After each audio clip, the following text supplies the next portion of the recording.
This video demonstrates how Inflira uses YouTube Data API and YouTube Analytics API permissions to provide analytics and insights for content creators.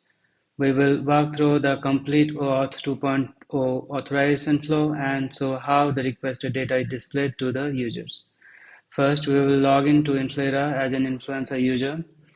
We'll fill up the credentials and then click Sign On.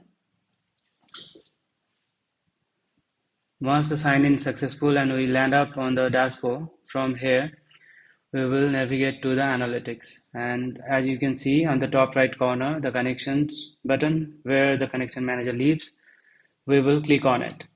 Once we click on it, the connection manager will appear, which will consist of all the platform connection cards. As we are focused on YouTube, we'll be clicking the connect button on YouTube card.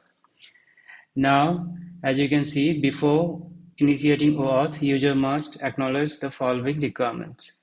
First, they have a user Google account that owns or manages a YouTube channel. Second, their YouTube channel has content. Third, they understand the API quota limits.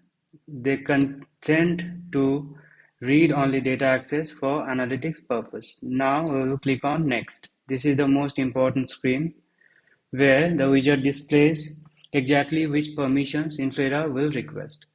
YouTube read-only, view YouTube account and channel information. YT Analytics read-only, view YouTube Analytics data including views, watch time and demographics. So once all these things in place, we will click on Connect to Google, which will be redirected to Google's official OAuth login and consent screen. It will take a few moments in order to appear. We'll wait.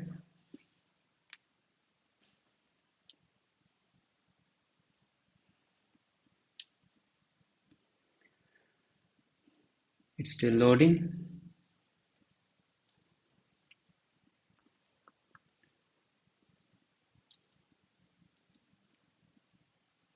Yeah, now as it appears, so we have one account which has associated channel. So I will click on it. Once we click on it, it will try to connect. So we'll give it a few seconds in order to complete.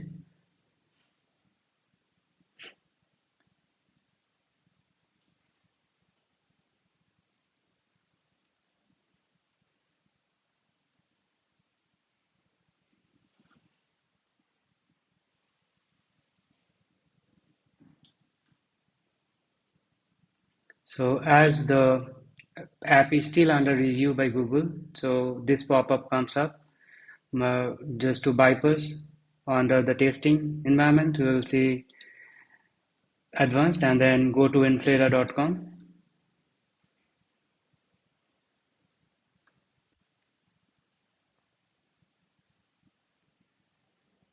It will take few seconds in order to appear in the consent screen.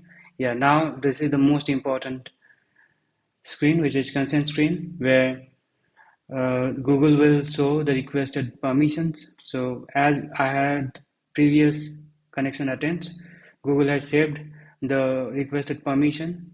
For the sake of showing the end-to-end flow, we'll click on here, which will correctly show what all permission has been requested, as you can see. So this is what it says, Inflira.com has this access. Now we'll click on done.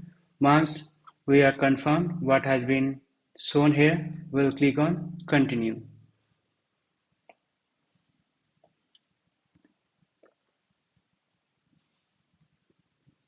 Now the authorization is complete and successful. We'll wait few seconds in order to get to our final step 5, which is now showing that the connection is successful.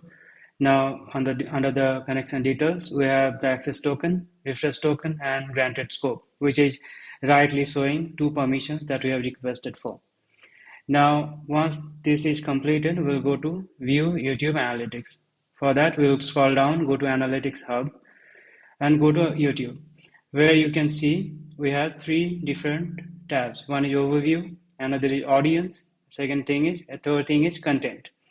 Under the Overview tab, we will have total views, watch time, average view duration, subscriber changes, likes, comments, shares, click-through rates, etc.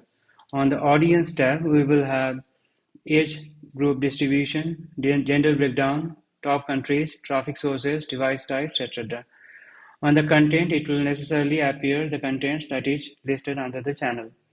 Now, once all these data are pulled out, how these data will be used, that I will showcase. We will go to the drop down under this profile and see or click view profile. Once we click on it, we will see view public profile. So necessarily it will bring up the influencer's public showcase profile, where we have the section called platform analytics, where we have different social platform tabs.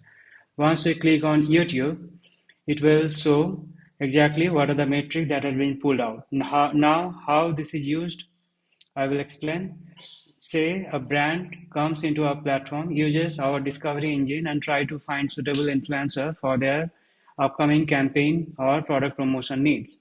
So necessarily when they search, the search cards will have the link to the view public profile of that particular influencer. Once they click on it, they will see this identical page and the identical platform analytics sections. Based on these, they can decide whether the concerned influencer is suitable for their promotional needs. So that's how the data will be used. So that's pretty much all from this perspective of demonstration. Thank you for reviewing our application. Thank you.